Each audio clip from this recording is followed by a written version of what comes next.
Well, here are my thoughts on American foreign policy and sort of defense policy, if you will. These thoughts primarily are driven by a very good friend of mine. He knows who he is, and uh, and the idea for all these talks and maybe ramblings, whatever you want to call it, germinated after a brief exchange of texts and chit chats with this very good friend of mine. Intellectually, a very, very gifted gentleman.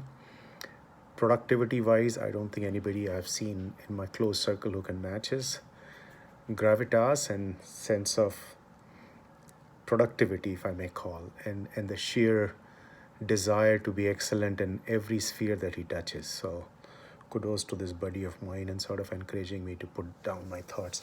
I used to write a lot of blogs before, but I've finally figured out that it's a lot easier to make video blogs than write everything down. American foreign policy, if you it's a dynamic thing, right? It's not a permanent thing that you etch and then you stick with it. Lakir ka fakir ka kaam nahi hai, foreign policy or defense policy. They have to change with changing scenarios. They have to change and adapt with changing times. And both of them are very closely intertwined. And the purpose of both of them is to serve your own nation, your own people, your core values, and to protect and enhance the quality of life for your citizens. And to do that, you have to constantly adapt and be agile and sort of be very dynamic in the changing scenarios. The world changes from unipolar to multipolar to bipolar to whatever in terms of power structure and the dynamics among the nations. And with these changing dynamics, how you manage your foreign policy and defense policy is the art and science. There is no hard and fast rule. For a nation like America, where there are so many intellectual center of excellences that are rooted in various universities, think tanks, policy circles, and overall just the natural gravitas of a nation when it's sitting at 20 trillion and growing, has the capacity to uplift the intellectual ability of its citizenry, and thus the intellectual ability of the policymakers and the strategy and the analysts in general, the diplomatic corps, the political class, and everybody else. Another good ingredient that US has and will continue to have is people are very nationalistic here. People care about their country, people care about their citizens, and overall the in spite of all the brickbats that you see among the political class, both left and right, Democrats and Republicans and everything in between, but their overall commitment to the well-being of the country and their citizens is just second to none. Now, if you look from outside in, most of the world probably doesn't like the way America conducts its national policy, foreign policy, defense. But if you look inside out, America 99% of the time does what it thinks is right for its people and its citizenry. Overall, in the long arc of time, like anything else, we all make mistakes. Mistakes are made all the time, especially when you wield such a big sword and that has so much power to it. You are going to slice and dice wrong limbs here and there. But in general, the overall core of the nation is very sort of rooted in what I may call is very centered around how to take care of its people. And to do that, at times they swing too far left, too far right. And being a very young nation, America is only 350 years old, so it's still learning its heft and how to carry it and wield it in a more sort of a balanced way. But their intent is never wrong. And when the intent is not wrong, even if you make a mistake or you commit sort of a folly, it's very easy to kind of course correct. And if you look at American history in general in the last 100, 200 years, that's what you see, that America does make mistakes in defense and foreign policies, but then it course corrects very well. And it's primarily due to its core intent, the center of gravity of their overall general thought, that it's rooted in the overall well-being of its citizenry remains intact. And you can't say that about many nations. So you have to be proud of the way America conducts its foreign policy, defense policy, in the light of all these things. Now, having said that, the follies that they make, being such a large and hefty nation, it does show it impacts on smaller countries or smaller cultures a lot more heavily when the hammer gets tonged on them. Now, how can America avoid it? Could be one way to look at it. And the another way to look at it, what if America starts to avoid those hammer tonging on these nations for whatever reason? What would be the cost of that avoidance on the American interest? And that's the art and science of managing your foreign policy conduct. So you do scenario analysis, you do whatever, and then you make those decisions. And a case comes in mind when Henry Kissinger and Nixon were in office, and India was sort of trying to balance its act in Bangladesh and the creation of Bangladesh 1971 war. The president and the foreign secretary Kissinger were sort of very anti-India and calling names and whatnot. So if you look from Indian perspective, America was making a mistake and not understanding what's going to happen in that part of the world and the impact on India and Bangladesh and whatnot. But then if you look from American perspective, they were more sort of focused on the communism and the fight against communism and expanding the capitalism to China and whatnot. And America and India didn't figure in that scheme of things. So they were willing to rub India off on the wrong side, but taking care of their own interest. And that's what I think is important and paramount, that every nation has to worry about and take care of what's their core interest. And they got to sort of understand in a global world where every nation is interconnected in some form or shape, in this global supply chain, if I talk from economic dimension, is how do they fit in and what do they bring to the table? And based on what they bring to the table is the weight that they carry in the global negotiations, call it political heft, call it what it may. But you don't have to be the biggest dog on the table. As long as you are getting a share of pie and you are able to take care of your national interest and your people, you should be just fine and be happy with it. So it's like New Zealand can't think of becoming a Canada or America, or Australia can't think of becoming America, because it's just the sheer size of population and whatnot. But as long as you are getting your fair share of pound in the global supply chain, and you can then distribute that fair share of pound reasonably well among your citizenry, your diplomacy and your defense policy is doing just fine. Now, what you're starting to see in America a little bit in the last 30, 40, 50 years is what you call the whole, defense industrial, sort of setup. Post Second World War, it's one of the largest industrial setup. And they sort of swing the policy a little bit too far to the right or left based on their own interest. And if you look at the US defense budget, how it's used, as long as it's used correctly to kind of protect their interest and push their economic interest, it's fair and square. But the day it starts to become a little bit to create more trouble so they can sell more arms across the globe, then it starts to sort of, go beyond their what I call a moral imperative of what America is all about. Because America was sort of, founded on the principle of individual rights and liberties to live happily. Now, Americans within America, as long as they have those things protected and taken care of, that's a fantastic thing. But can America be a force of good to spread this sort of a moral imperative to the rest of the world as well on the back of foreign and diplomatic policy? That would be ideal. Now, that's never going to happen because all this world is full of various tribes, various thoughts, various ideologies.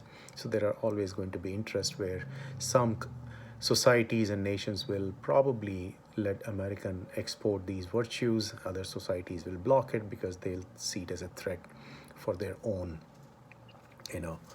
for their own constructs. Now, think about it in the other ways, right? Yeah, every culture, every civilization thinks that they are the best. And if they have survived in that region for thousands of years, then they must be doing something right. And you have to give them that space and thinking and let it flourish. But because as soon as some culture or civilization starts to think they are the best and they start to sort of push it and shove it in the other's throat, that's what you call invasion. That's what colonizers did, when a couple of European powers colonized the rest of the world. Prior to that, the invasions used to happen from Central Asia to India, and from rest of the world, people used to plunder and loot and export their ideologies. I think nations and the world has sort of moved beyond that. Now it's just a matter of, rather than spreading horizontally and conquering land, is how do you grow vertically? And by growing vertically, I mean how do you improve the quality of intellect of your own people, that they can create value no matter how small or large of a nation, and let people live happily, whether it's a nation of 1 billion, 1 million, or 1 billion, it doesn't matter. But the investment in your own society, so societies can grow vertically and not so much horizontally. And horizontally, I mean by conquering lands and faraway places. Vertically, I mean growing intellectually and creating value through intellect. And if you see America in the last 30, 40 years, it has shifted its gears from spreading horizontally to growing vertically. Now, when you shift in those directions, what does it do to your foreign policy and defense? It has to shift. Now, then you have to protect your frontiers to make sure that your intellectual capital can grow and deliver and create value, and the rest of the world can see the value and let you sort of create an economic a model out of it, which Google, Facebooks of the world, that's what they are doing. Apples of the world, that's what they are doing. So now the American foreign policy and defense policy has to tie into their social policies. How is your overall society getting the fair share of their pound, each and every person in the society, or whatever the society is bringing, because everybody is contributing their dollars towards building these defense budgets and foreign policies, and the return of it has to be sort of in a very fair share manner, has to be distributed as equitably as possible in the entire pyramid. So I stretch this argument of foreign policy and defense policies not just to defend borders and to kind of manage their relationship with the rest of the world, but it also impacts that the fruits of those relationship management, defense and foreign policy, how does it impact your social dynamism of your own country, the well-being of your own people, and the intellectual ability, improvement opportunities for each and every one of your own citizens. America still does a much better job than many other nations, but my argument would be that there's a room for improvement for that. When you drive through inner cities, you do see the stress on lower half of the pyramid. When you drive through inner America, you do see the stress on those rural societies. And I think this whole massive defense industrial industry in America, what it produces, how it's used, and the returns and rewards of that, somewhere there's a disconnect, how the rewards of it aren't being sort of shared equitably, if possible, across America. No, I'm not suggesting that America becomes socialist. I don't want to use any of those words, capitalist, socialist, or whatever.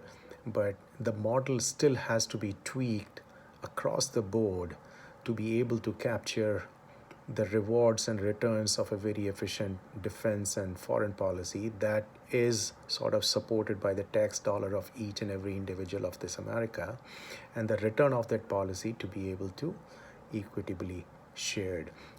Call it the healthcare system, call it the education system, call it the protection of various groups within America, various entities and individuals in America. And there can be a whole different talk that can be sort of constructed around how to do it. But my overall thoughts around how America should run its policy vis-a-vis China, Pak, or Europe, it's not for America to dictate to them how they want, what sort of nations they want to be. If Pak wants to be a sort of a loser country and constantly in trouble and sort of putting its nuke to its head and blackmailing rest of the world, so be it. But we need to find a way to sort of box them in that environment so they don't create too much harm to rest of the global system, which is very, very critical for America's economic prosperity. And find a way to sort of denuclearize and de-arm Pakistan and sort of create a roadmap for its citizenry to be able to live peacefully, because Pakistan as a government entity, as a political entity, might cease in 10, 15, 20 years, but the people are still going to be there. So how do you make that thing, that could be step two of 1971, what India did with Pakistan, and I'm sure a lot of people helped India at that time. So Bangladesh got created. People of Bangladesh are still living there. Instead of East Pakistan, they are called as Bangladeshis, and they are integrated into global supply chain. Something of that probably has to be done to Pakistan. It's just a matter of time it's going to happen, because you can only be a bully on a small street corner for so long before some guy comes and whoop your tail. As far as China is concerned, well, China is an old, great civilization, has produced phenomenal things in the past, will produce phenomenal things in the future. What America has to sort of adapt and accept is that they are going to be a communist-driven sort of a society with that sort of philosophy of top-down, while America is a bottom-up organic system, like any successful democratic society. So China and America is like, America thinks bottoms up, China thinks top down, and they have to meet in the middle. Now, it's easier said than done, because the philosophy is more the liberties of individuals here, while it's the protection of the party there. Party will protect its interest and sort of will do everything to make sure that their political stability is sort of backed by a single communist party. Now, within that structure, whatever the communist model and sort of Confucius thinking that they are bringing it in there, they will bring it in, and they will do everything to protect their own citizenry and their own people. So it's meeting of the mind, and that's where I support the whole Trump's idea of negotiating hard with China on the trade deficit part, because at the end of the day, where do two civilizations sort of meet? They meet at the trade border. Rest is all secondary. Defense supports trade. Trade supports the quality of life of individuals. So as long as there is a fair trade, and Chinese are happy with what they're getting out of American trading with America, and Americans are happy what they're getting with trading with China, we should be able to do it. Now, when it comes to property rights, intellectual rights, and all those things, well, Chinese will have to sort of agree not to be, by playing the laws of the world and the global governance model. They can't be just the sort of what I call steal their way through to the top of the progress pyramid. Americans have done it a hard way. They use their mind. They come up with brilliant innovations. Now, nobody should be just stealing them and sort of build the future for them without giving them the due credit to where the innovations happen.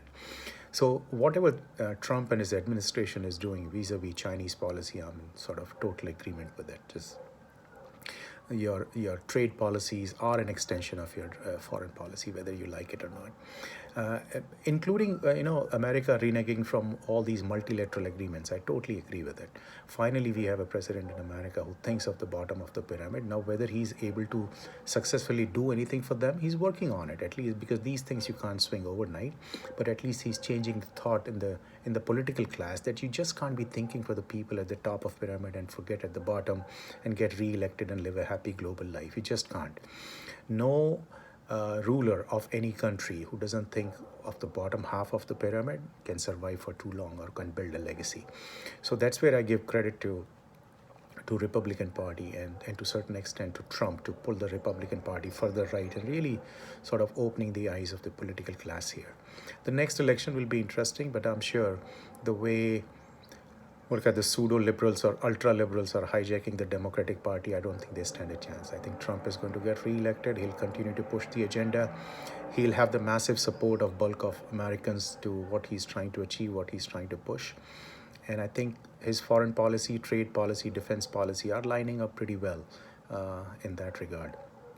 Not many people, or what I call social liberals, will like what I'm saying, but it's a matter of fact, whether you like it or not, that you have to drive through inner America to understand why Trump gets re-elected and why he will get re-elected. He's a brilliant man, understood the pulse of the nation well, and that's why he's smarter than many other Washington leadership who probably never drove through inner America. These are my dogs howling and barking. But so, yeah, and as far as Europe is concerned, I think Europe will stop to seize as an entity pretty soon because they are going cuckoos. Their pseudo liberals have hijacked their social, political, and all all basically the nerve center of what Europe used to stand, and they're lost. Europe, we just call it Europe because it's just one continent. But if you look at Europe, there's 20, 25 nations, each one its own culture, philosophy, and political thought. They'll continue to diverge from each other and sort of get fragmented. And what each one of those tribes will look like in the next 20, 30, 40 years, each one of them have to sort of define it. Collectively, as Europe, as one entity, they'll not be able to agree or sort of line up on those. America will deal with each and every one of them as an individual entity. I don't think there's a point in dealing with Europe as an entity, as single unit, because European Union will become probably, of not much value when it comes to defense and foreign policy and trade. And a similar thing will happen for what I call, their trade policies. Each one, like Swiss, buy Swiss watch, go for 2 Swiss Alps, eat some Swiss cheese, and you're happy. It doesn't matter how Swiss, they treat Germans or Italians or anything else. So those are my thoughts. And I mean, Europe as an entity really doesn't matter. Pakistan matters because they have nukes. China matters because they have the heft and scale. And I think America is on the right track as far as today's policies and their ideas and thoughts are concerned. All right, sir. More questions, more thoughts, happy to share. And of course, poke hole in my point of view and thinking. It makes us all better. Thanks, bye.